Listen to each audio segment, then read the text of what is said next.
This episode discusses public court records and official police documents for informational purposes. Any commentary, opinions, or theories expressed are our own. All individuals are presumed innocent until proven guilty in a court of law. Disclaimer, this episode includes talk about death of an infant, and homicide. Please listen with care.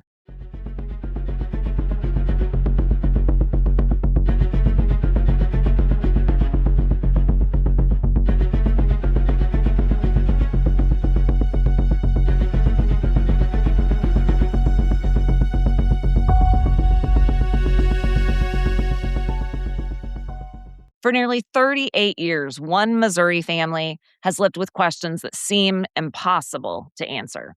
Just days before Christmas in 1988, 22-year-old Ronna Bremer disappeared from Southwest Missouri. And not only did she disappear, Mindy, but she was 7 months pregnant when she disappeared. And she wasn't just newly pregnant and going to be a new mom. She was also already the mother of 2 young children at the age of 22. And she was really far along, 7 months. 7 months.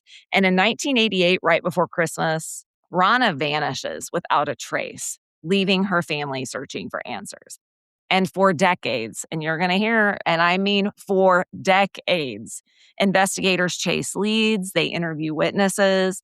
Of course, they're looking for any evidence they can find. But this case just remained unsolved. And again, we're in 1988. So we're going to talk about how that technology was just not there at the time to really do a lot. So what happened? 1988, she disappears. And then in 1991, almost 3 years later, a strange anonymous package shows up to the Greene County Sheriff's Office in Greene County, Missouri. And you're never going to guess what was in this package. What?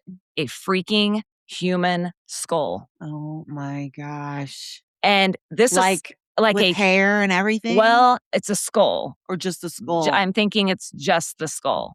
And of course, this is something the Greene County Sheriff, they're like, we've never had a body part mailed to us, much less a I would think not. Human head.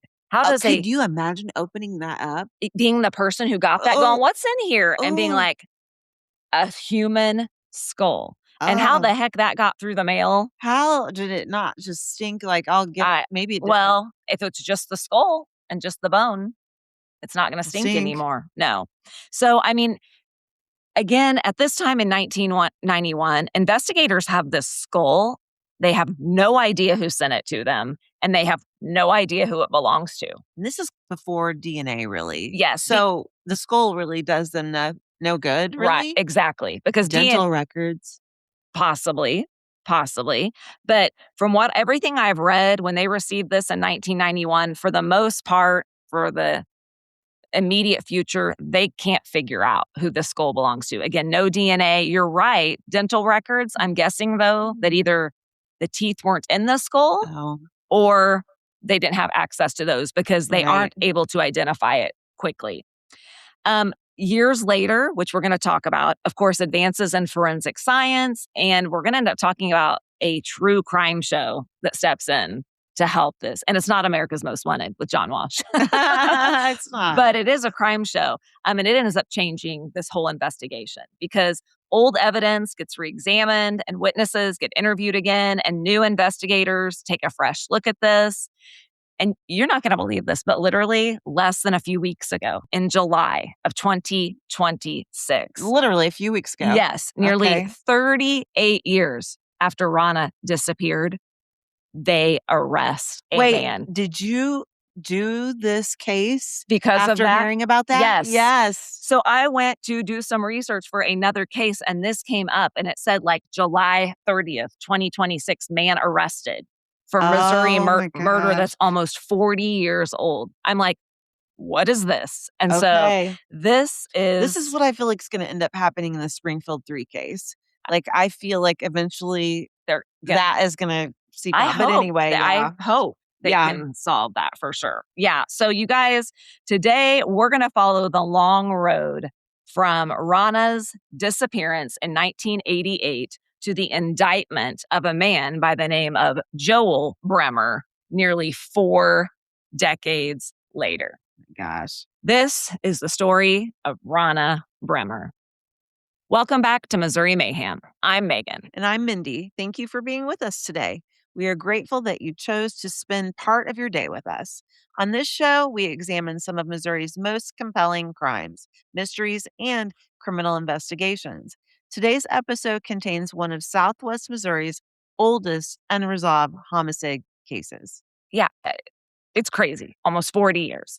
So before we start, of course, I know we have all these disclaimers that we're saying, but we just, we want to make sure we're giving you factual information, correct information. And of course, we're going to give our commentary. And as stated in the beginning, that's our opinion. But I do want everyone to remember that this is a very new active court case. So you can imagine he only got arrested 2 weeks ago. So I'm not going to give you like a final answer at the end, like solve, jail, wrap it up with a bow.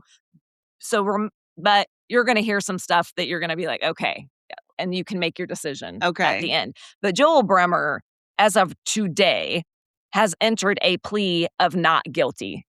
Okay. And like every criminal defendant, he is presumed innocent until proven guilty. And where is he? What jail is he in right now? We'll talk about that. Okay. I always do that. I know. To you. It's good because you're excited. Tell me because you're excited. So I love that.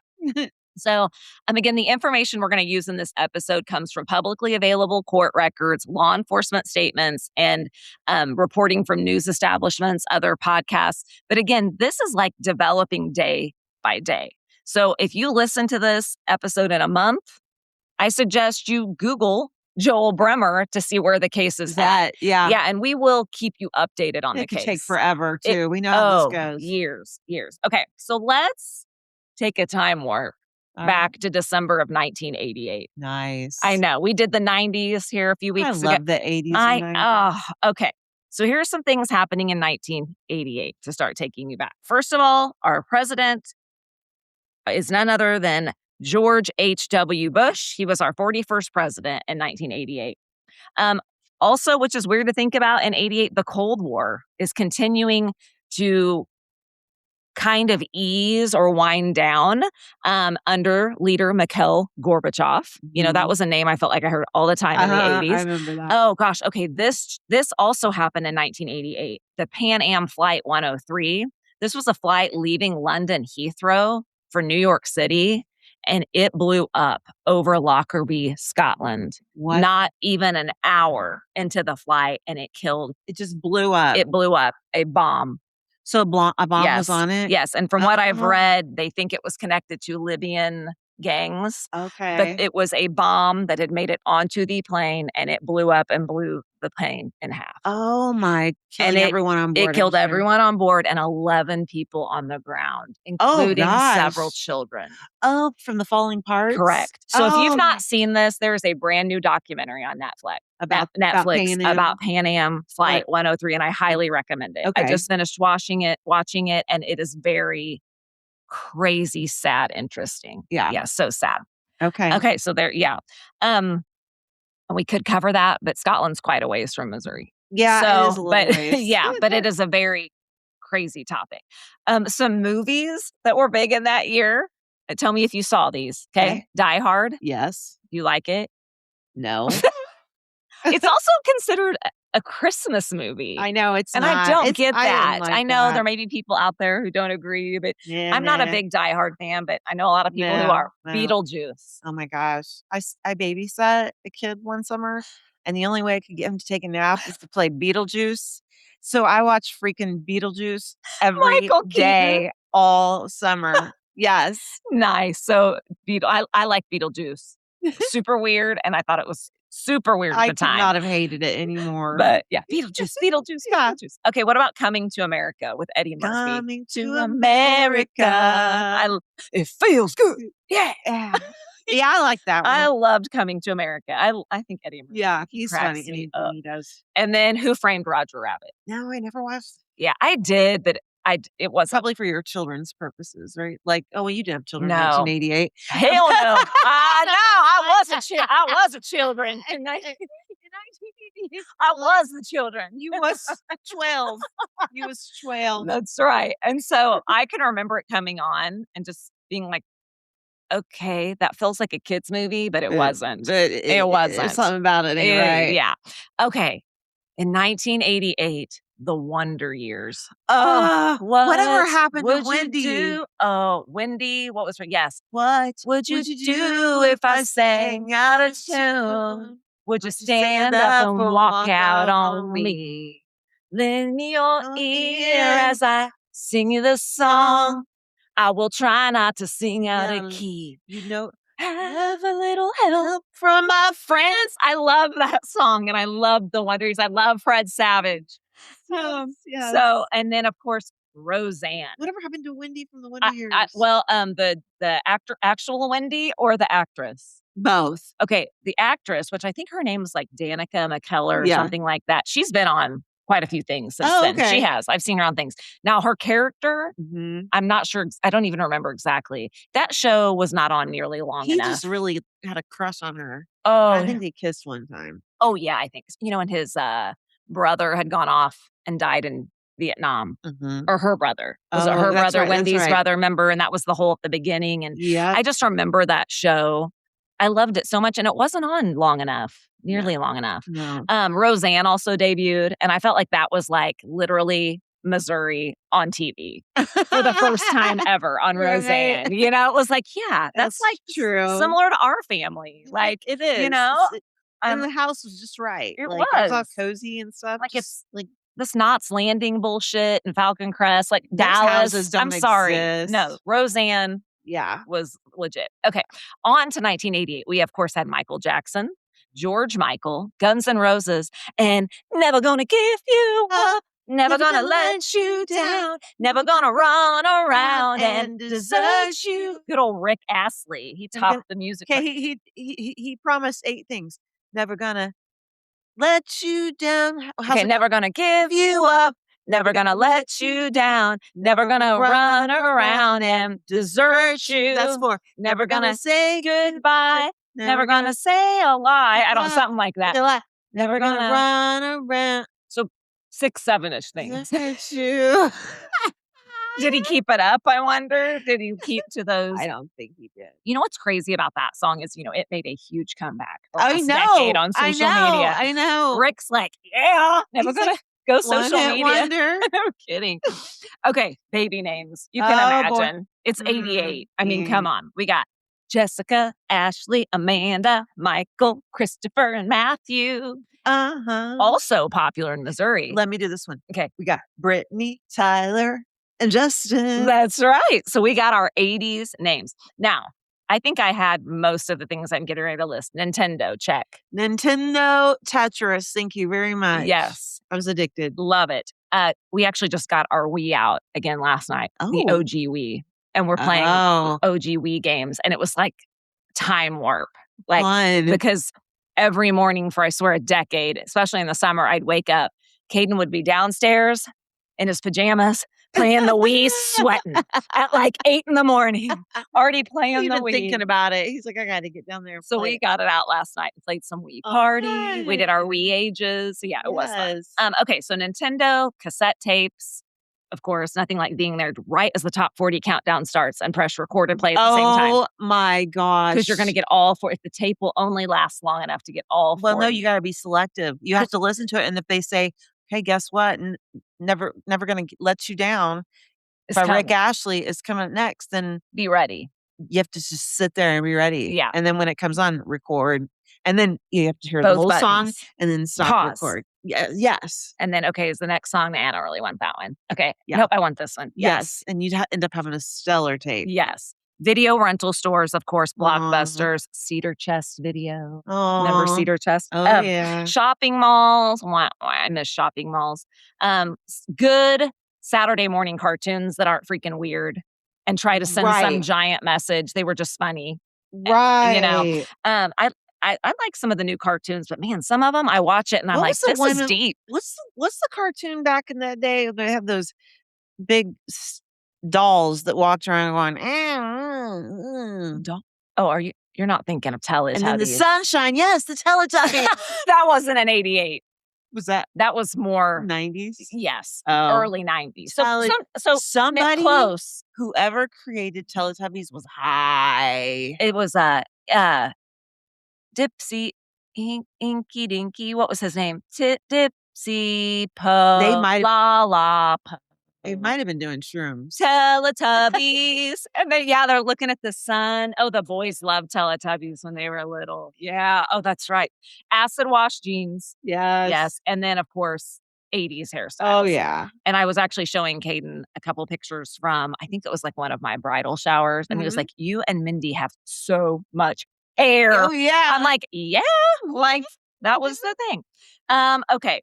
Again, technology in the 80s is just becoming a thing. I do believe we had a handful of computers in the back of our science classroom in 1988. Yeah. But they were OGs, I'd say at Yeah. that. Okay, in Missouri, so this is interesting. I think we're going to cover this case somewhere down the road Okay. because I did ask our fans, kind of gave like a little poll. Do you want to hear more about like Missouri cults and conspiracies? Uh-huh. Do you want to hear about Civil War locations and Yeah. things that happen? Mhm. Do you want to hear, I asked them that. And a lot of people were super interested in like these cults and conspiracy things. They were? Yes, they thought that sounded really interesting.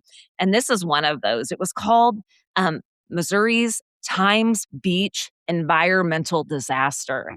And basically, this whole town of Times Beach, which wasn't very big, but back in the 80s, they had some kind of chemical leakage issue, water, something. Again, we haven't covered this yet. What I can say is, though, it was bad enough.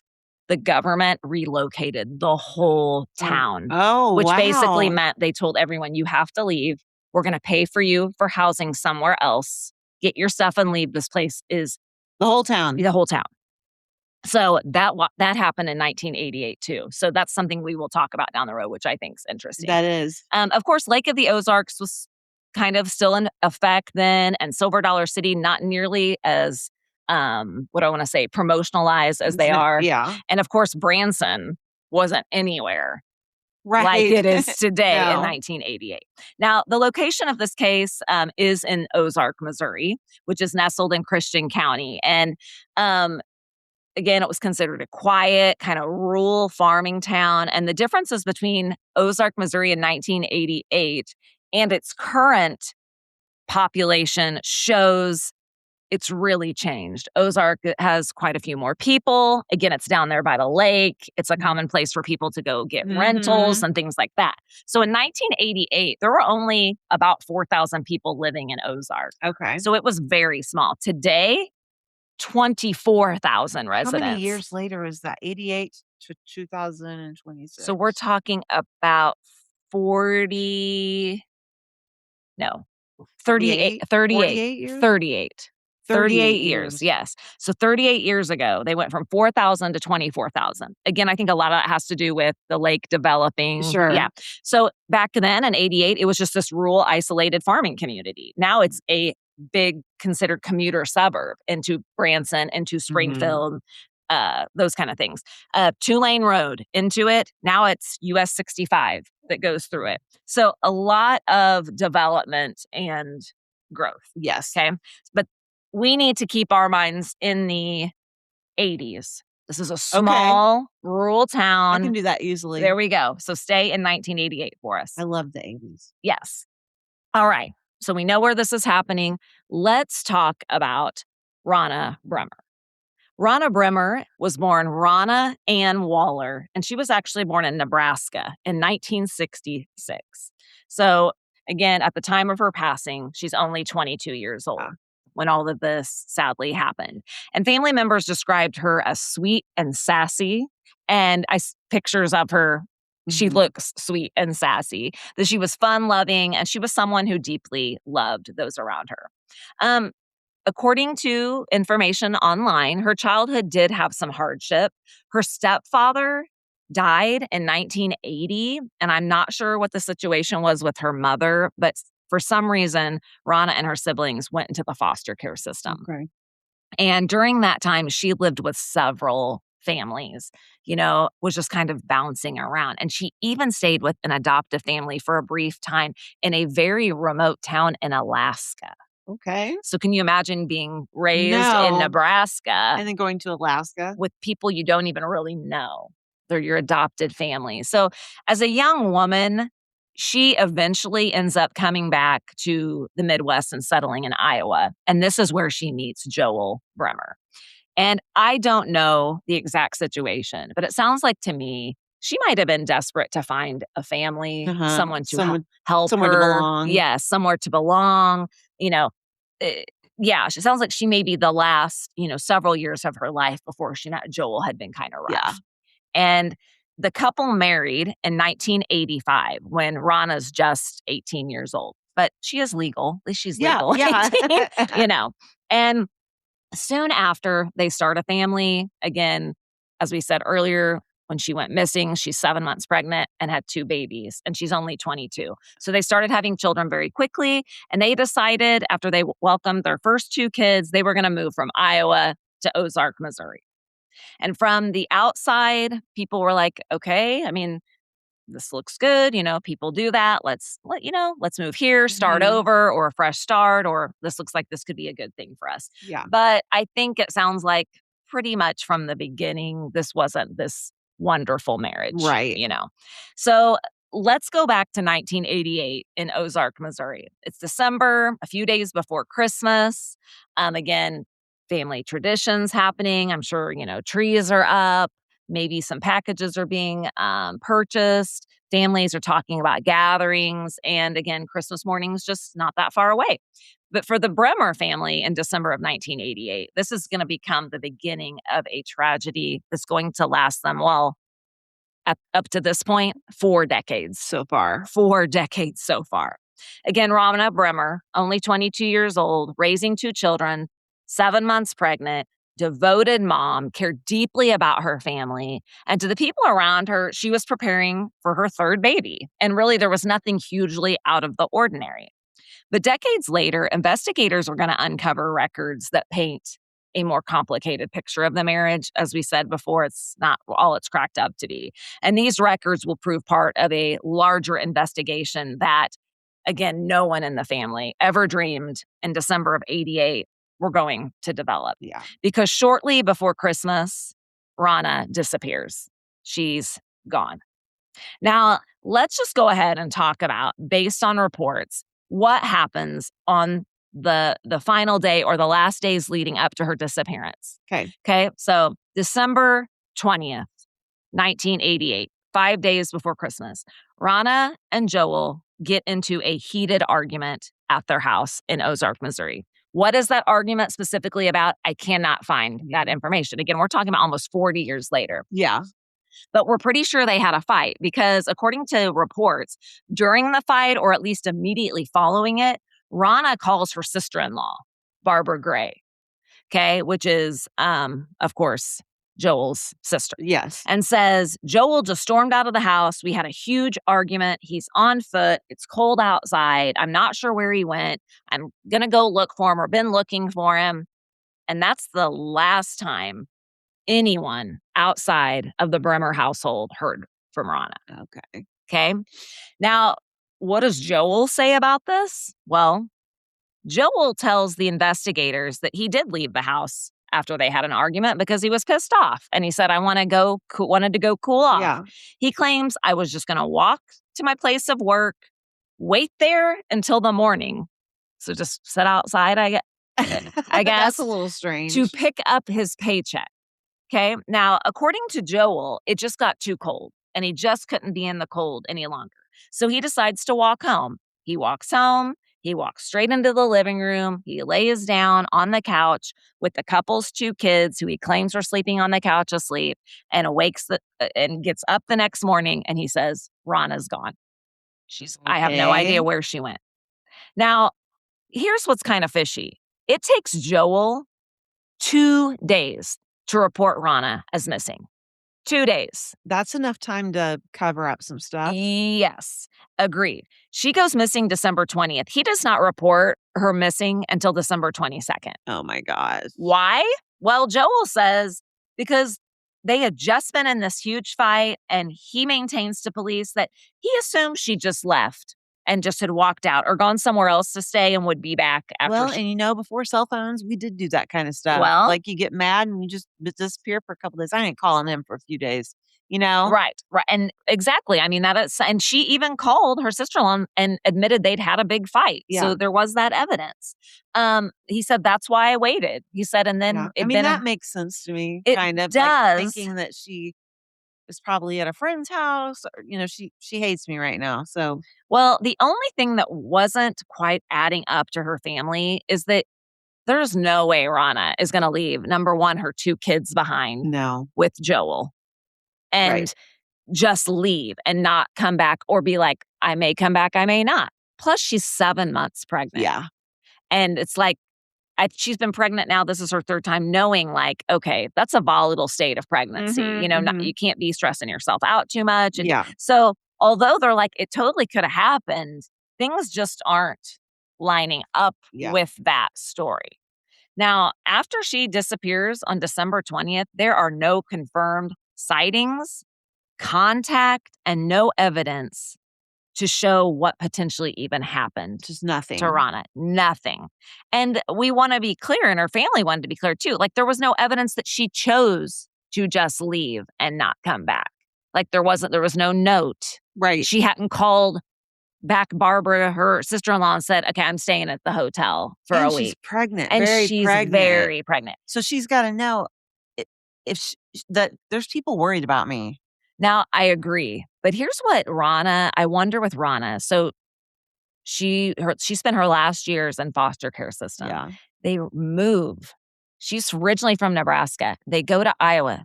Now they're in Missouri. It makes me think, did she really have anybody in her corner? Right. They had not been in Missouri long from Iowa when she disappeared. Like, it just wasn't a stable life. No, it wasn't. And I feel like she was, as we say all the time, vulnerable because of her pregnancy. I feel like she was maybe a little isolated. She's very young, is going on her 3rd kid. She's been tossed around here to there. Nobody really knows where she is. Right. So as the weeks pass, I mean, the community, of course, they are concerned, and it's been made public that Ronna Bremer is missing. Yeah. If anyone has any information.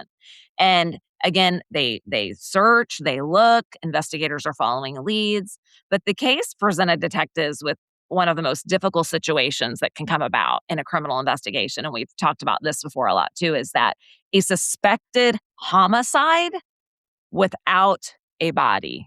That's very hard to try to gather the evidence you need. No body, and really, they said there was no obvious crime scene.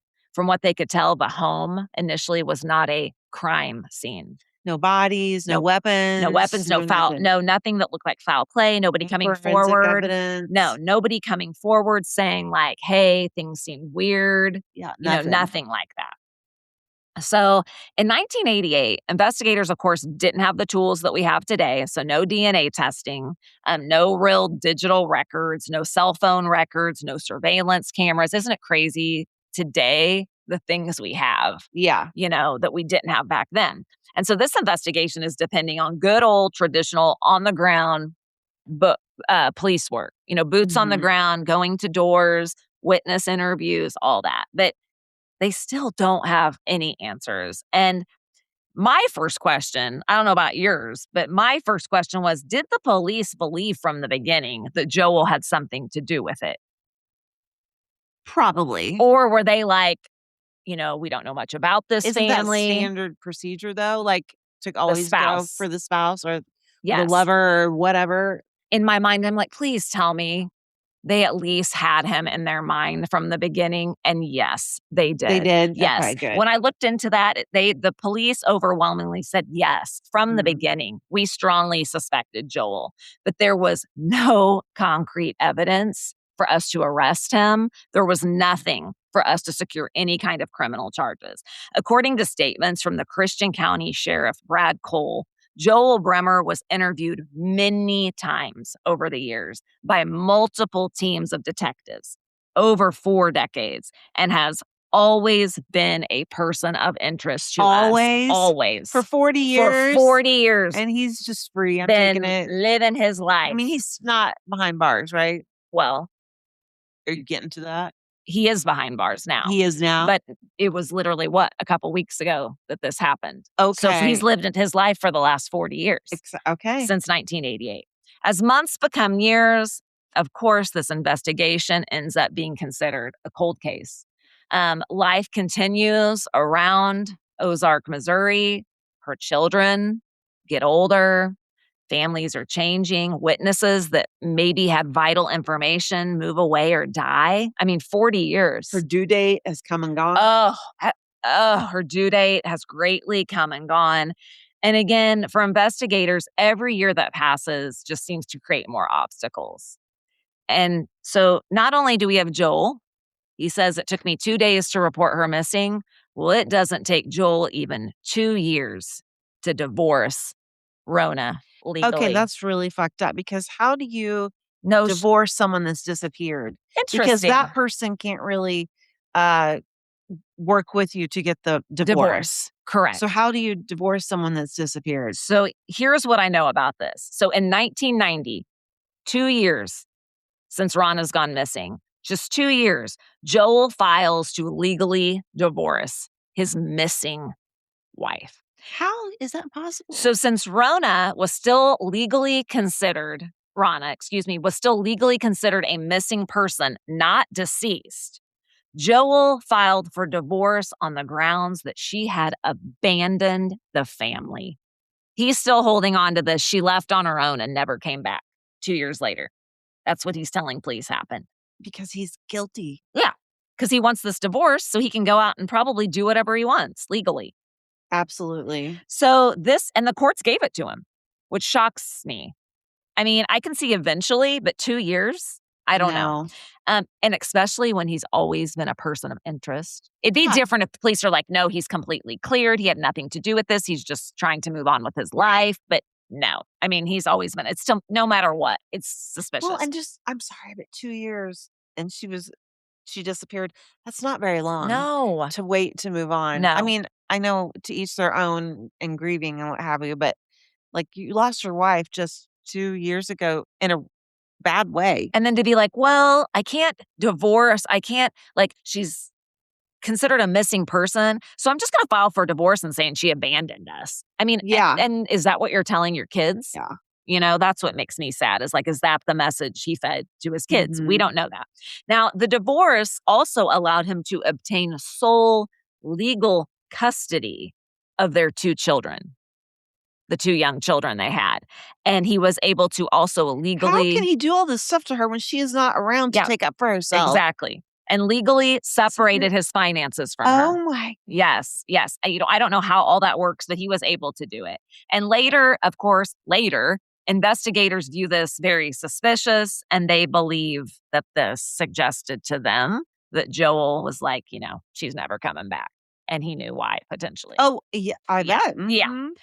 Okay, so. That is so. Isn't that wild? Yeah. I mean, definitely making people look at you strangely. Yeah. Now, her family wanted to continue to fight for answers. I mean, the people that knew Ronna, they were devastated. And this divorce made it even more difficult for them to maintain a relationship with her children. Yeah. Because I'm sure they're suspecting him. Now he's divorced her, said she abandoned them, and basically has taken the 2 kids. Yes. So this was very difficult for those who loved her and knew her. Mm-hmm. For nearly 4 decades, people who loved her kept searching. They were holding vigils still regularly. They would try and get her case in the spotlight. But again, nothing was, no trajection. Nothing was happening. Now, tragically, Ronna's biological parents, again, I don't know, she was put into the foster. I don't know that whole story with her parents. Yeah. But what I did read was that they never, of course, were able to hear a resolution because they died before any progress was made on this case. That's sad. It is very, very sad. And at the core of this, I mean, the question remains, what happened to Ronna? Where is she? If she's not alive, how did she die? What happened to her 7-month-old unborn baby? And for 2 years, investigators have no answers. Again, from basically late 1988 to spring of 91. And this is when our package arrives at the Greene County Sheriff's Office. The package. And this would forever change this case. And inside, as we said earlier, is a human skull. Well, okay. So how the heck does a human skull make it to the police? I'm just picturing myself unboxing a box and just, doing my thing and looking down and being like, what is this? So April 1991, more than 2 years after Ronna disappeared, her skull was discovered on rural property just adjacent to the land owned by none other than Joel Bremer's brother-in-law. Yes, brother-in-law. According to investigators, a local woman discovers a human skull in a wooded crevice in 1990. 1990. Yeah. Okay. This location, again, is adjacent to property owned by David Gray, Barbara's husband, I believe, that, Ronna called the night they had the fight. Okay, wait, now, if there's a skull somewhere, aren't there more bones right near it? Well, like a body? Potentially could have been. Obviously, several things could have happened there. One, decapitation. That I was thinking dismemberment of a body, and a lot of you hear about that, and or animals had distributed the bones over the years. So this skull is found on this property owned by David Gray, who was Joel Bremer's brother-in-law, his sister Barbara's husband, again, who Ronna had called that night after they'd had that fight. Now, this woman feared retaliation and did not want to become involved in this family. Of course, people knew kind of the rumors that were going around and that kind of thing. And she's like, I'm not contacting the police. I'm freaked out, Instead, she confides in a male acquaintance who then gets the skull from her and anonymously mails it to the Greene County Sheriff's Office in April of 91. This is about 5 or 6 months after she discovered the skull, which I'm like, come on, I get it. She was scared, but that was 5 months. We could have been doing some investigation. And there's a skull. It's a skull in your house. It's somebody's head. It's not right. On. Like, it's real. It's not science class, people. Yes, this is a human. And yes. So, again, with no way to determine whose remains they had recovered, investigators do send the skull to a forensic anthropologist at the University of Colorado. And we've talked about people that do this before. Basically, she does a facial reconstruction, or the anthropologist, does a facial reconstruction based on the skull features and sharing that picture of what they think this person might have looked like. And they did that. But at the time, nobody identified who they thought it was. Either it wasn't close enough. Again, technology. We're talking about 91. Things move very slow. No doubt, though, this skull, even though initially nothing came out of it, it becomes a very critical piece, and you can only imagine. But without knowing who it belonged to, detectives, again, are not sure how this connects to Ronna. Is this Ronna? Yeah, is it? They're like, is this an answer that we've been waiting for but don't want? Can they tell if it's a male or female? I don't even know that they can tell that 100% at this point. Yes. So again, investigators are just left kind of twiddling their thumbs, waiting for good old science to catch up. Yeah. And eventually, thank goodness, it does. So through advancements, almost a decade later, and DNA analysis advances, in 2001, investigators are able to confirm through DNA that this is Ronna's skull. They were able to. Okay. Yes. 10 years later. And I just can't even imagine, because they find this skull, get this skull mailed to them, almost 3 years after she goes missing. They probably, in their hearts, don't want to believe it's her, but think it's her. And for 10 years, they have to sit and wonder if that is their loved one. And now they have this answer. Something bad happened. She is gone. To Ronna. She's passed away, and something bad has happened. And from what I've read, her full remains have never been publicly or officially recovered. Investigators are still, investigators, of course, are trying to figure out like what happened to her. Sure. How did this happen? And No without one was coming after a baby, were they? right, like some of our other, like Yes. Bobby Joe Yes, Stennett. and, like, there's a show on Netflix right now, called Maternal Instinct where a woman does that. Yeah. So like, I don't know, was that something they looked into? Mhm. Like you're right. That's a very good question. Now, without a body and a clear cause of death, they're going to have to build a case using all kinds of things, forensic findings, again, witness accounts, historical records, and we're already now to 2001, and this happened in 1988. So time's ticking. Yeah. Now, a traditional homicide investigation can take months and years. We know that. But the Bremer investigation stretched generations and starting in 1988 again to 2026. And from 2001, when they realized this is our girl, this is Ronna, for 15 years to 2016, it just becomes a cold case again Why? because they have no evidence, Well, no, now they have nothing. DNA and stuff, so Right, but they're like, "We don't know what happened to her. We don't know where the crime scene is. We don't know if a weapon was used. What happened to her?" And as the years pass, witnesses move away. Like we said earlier, some die. yeah. People that really knew about Ronna's immediate life in 1988 either can't remember Yeah. or, and so basically each time an investigator leaves the force, retires, goes to a different police force, and new investigators assigned to it, it's like it starts all Mhm. over Yeah. again. Yeah. And before we know it, 4 decades, start to Gosh. pass by. Now, so 2001, we know that's the skull. Fast forward, pretty much stays a cold case. Let's go to 2016. Okay. Okay. In 2016, the Christian County Sheriff's Office officially reopened, which says to me, was it closed? Right. But Ronna Bremer's case, and decide, okay, let's try and breathe some fresh air into this.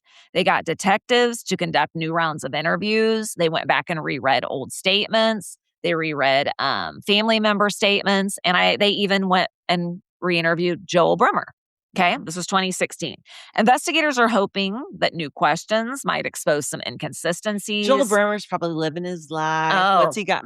Family, married well, by now? What? And her kids are in their 40s. Yeah. Almost gonna be in their 40s soon. I mean, Yeah. 30s at this point. He's I mean, just out living his life. he's just living. Murder. He's Yeah. a murderer. Yeah. Well, and that's something too to talk about the end is if you believe he is the one that did it. So 40 years, is that the only murder he ever committed?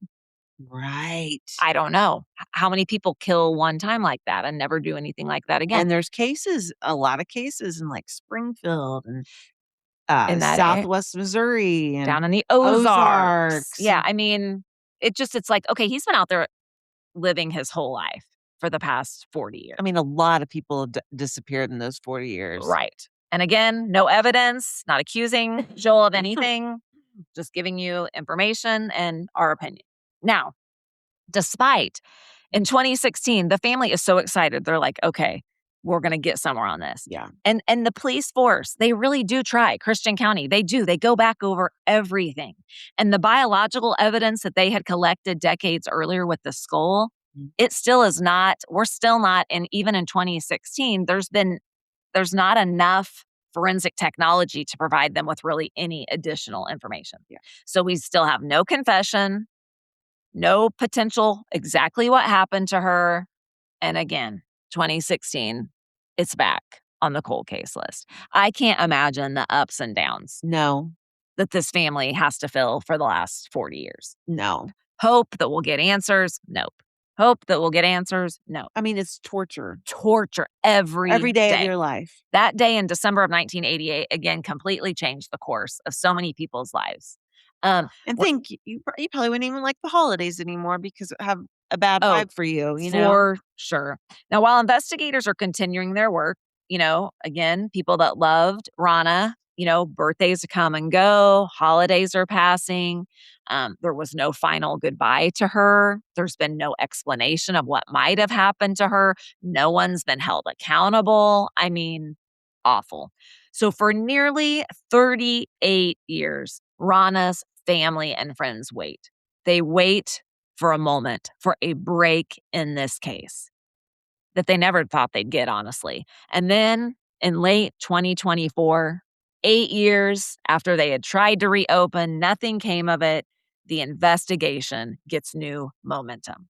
The Christian County Sheriff's Office in late 2024 again says, we are going to reopen this case, and we are actually going to work with the investigative team from the true crime TV series Cold Justice. Okay. And what Cold Justice provided for the sheriff's office was this renewed life, media attention to it. Renewed life to the case. Yes. Renewed media attention to it. Cold Case was able to bring we're in. opening this shit back up. Why? We are going to wide open. Yes. And they were able to provide resources and connections to the Christian County Police Department they didn't have before.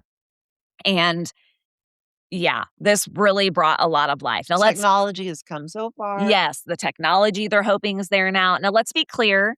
Cold Justice is involved. Of course, Christian County Sheriff's Office, they're making the legal decisions. They're still doing everything by the book. Right. But Cold Justice has really given them, my guess is too, they may have even helped them financially. Yeah. I don't know that, but it helped. And finally, for the first time in years, one of Southwest Missouri's oldest cold cases is moving forward. Not just reopened, but we're going to gain some ground here. So here's the breakthrough that happens. In 2024, Christian County detectives, they reopen this case and they start re-examining evidence collected way back in the 80s, and they start putting these modern forensic DNA technology to the work.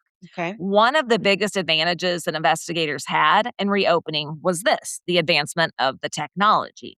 And evidence they'd collected in the late 80s might be able to, they might be able to catch some DNA.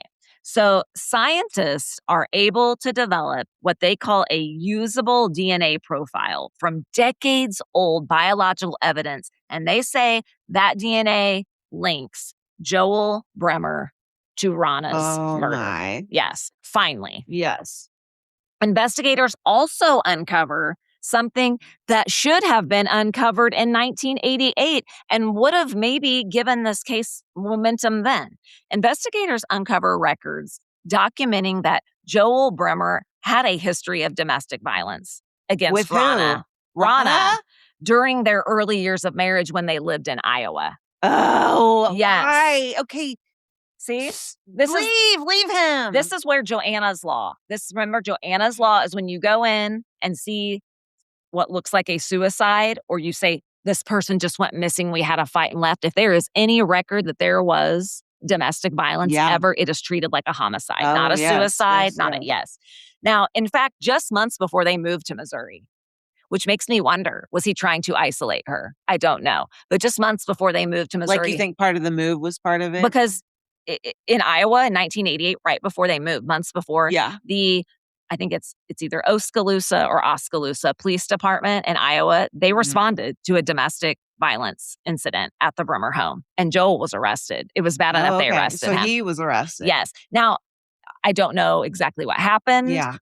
If he hit her, if he threatened her, I don't know how he got out, but it's a little suspicious that just months after that, they moved to Missouri.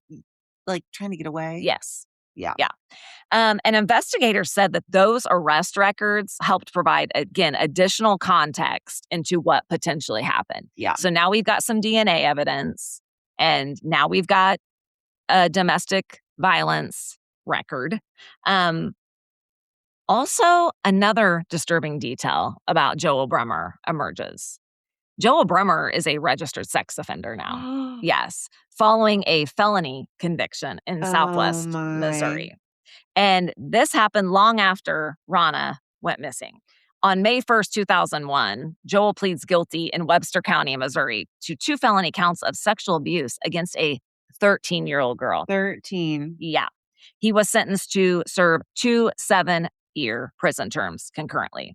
And homicide detectives used this conviction as behavioral evidence to a long pattern of predatory behavior that they believe Joel had. Yeah, he was, at least he served prison time for that. But he had been claiming to be this innocent spouse, this innocent person all this time, like really like I'm a good husband type And he thing. had a history. And for 40 years. I mean, so he's gotten away with crap. And again, we see that a lot, that these perpetrators, they get emboldened and empowered when they can get away. So he maybe did something to Ronna.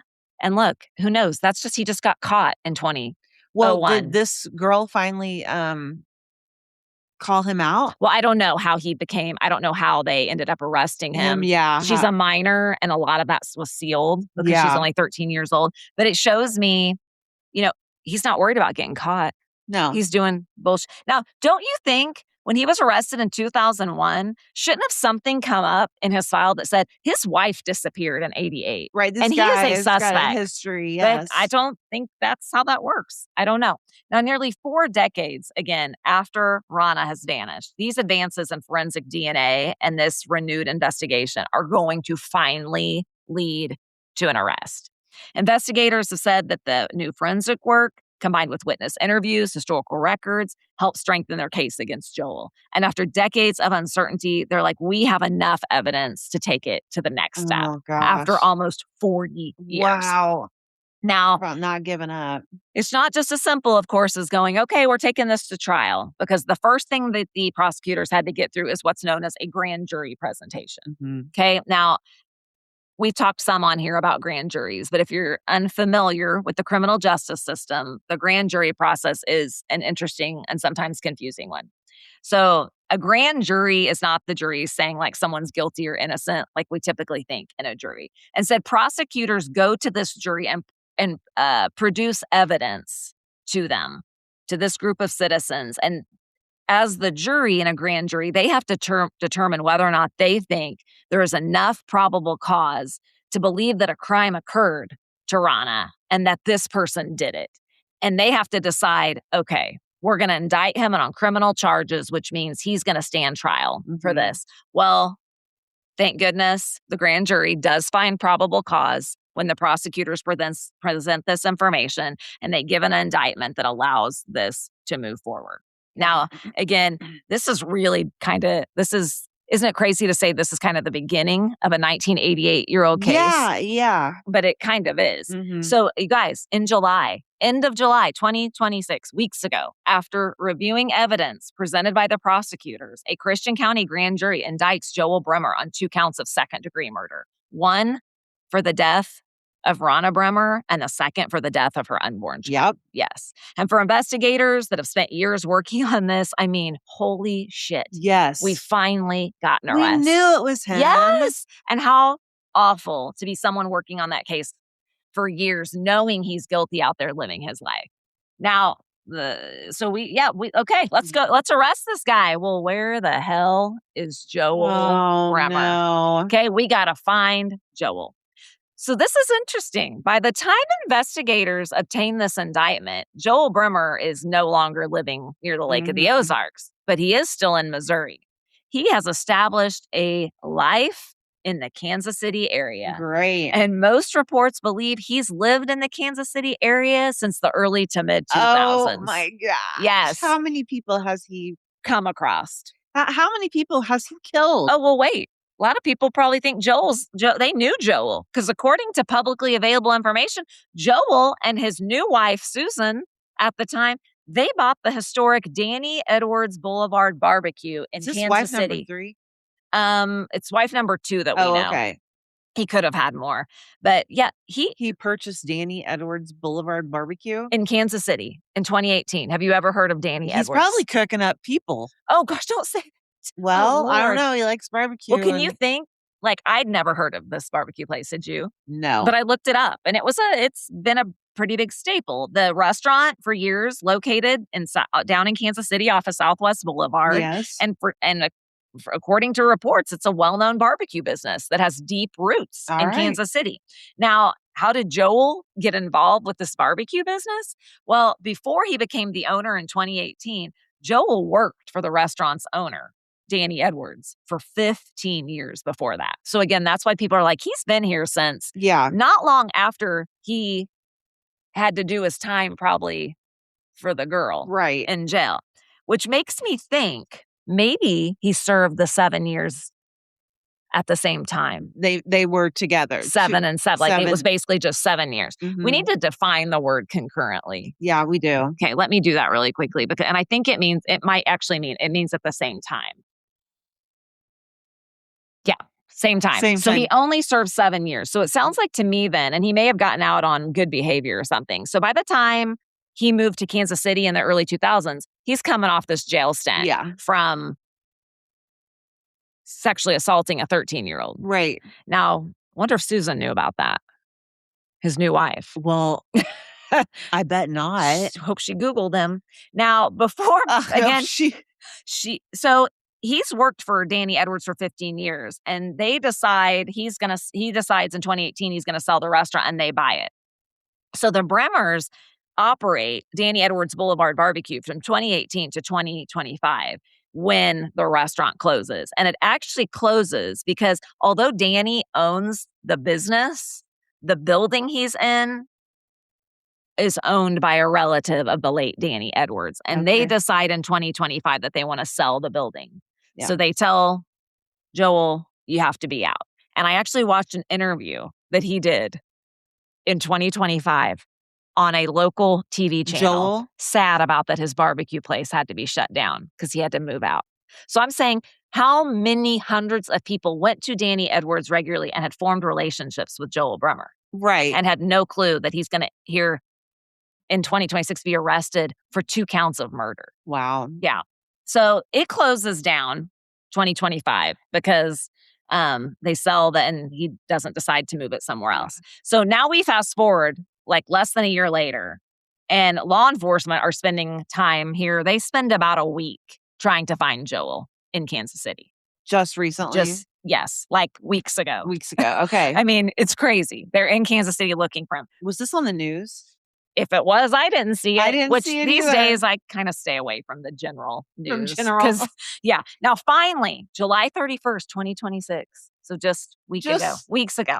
A few days ago. Yes, the U.S. Marshals Service arrest Joel Bremer in Kansas City. And for 4 decades, this case has gone without an arrest. So all of a sudden, this is, again, back in the public spotlight. So authorities transport Bremer back to Christian County near Ozark, Missouri, to face charges that were returned by the grand jury.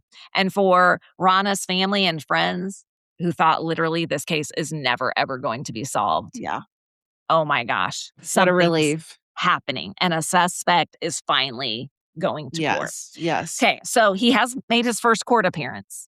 Okay. So just about 5 days ago, Joel Bremer appeared in the Christian County Circuit Court for his initial arraignment. And he entered a plea of not guilty. Okay. The judge set his bail for $200,000. And Joel's lawyers didn't like this. They said, this is excessively high. Well, I'm sorry. You're an accused he needs to murderer. Stay in jail. Yes. And that's the point of this high bail is so you don't bail. Yes. So now, as of August 6th, he was scheduled to have another hearing. So let's see what happened on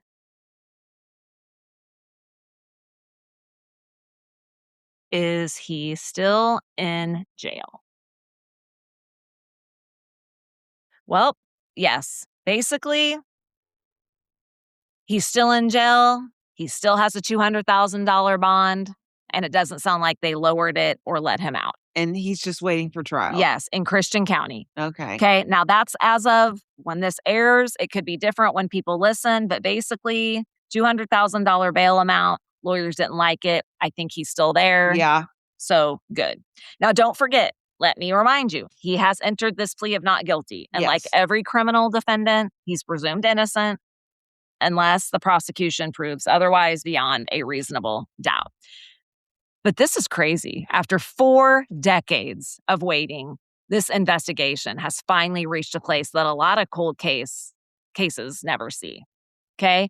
And I don't know how this is going to come out. I pray that they have enough evidence that whatever should happen needs to happen. Yes. You know, you never want someone who's innocent to be found guilty. No. But Joel's not, I don't have instilled confidence in Joel I don't either. at all. So I feel like could be guilty. yeah. That's all I'm saying. For her family and friends, though, this has brought Ronna's case back into public conversation. It's reminded people that she mattered. She was a person. She was a mom, an unborn baby, never got to live their life, and nearly 38 years later, the family is hopeful. Yeah. Finally. So, you guys, we will keep you up to date on this case. If nothing else, we'll, in our other episodes, we will make sure when we have other information to present that to you, or we may do a small segment again as things move forward. But keep your eye on it.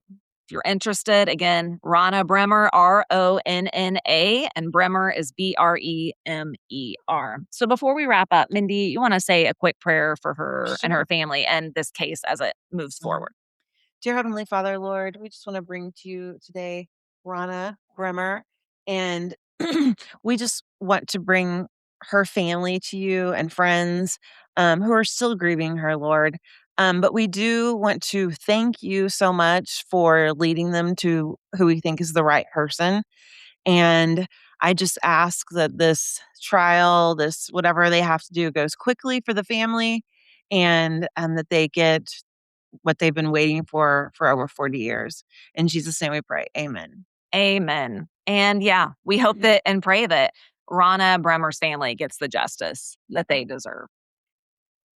If you found today's episode informative, please consider following the show and leaving a review wherever you listen to podcasts. It helps others discover these stories and supports continued coverage of Missouri's unsolved crimes and ongoing investigations. This has been Missouri Mayhem. I'm Mindy. And I'm Megan. Thank you guys for being with us today. We appreciate it. Don't forget, stay safe, stay kind, and stay curious. And Missouri, you bring the mystery. And we'll bring the mayhem. Peace out.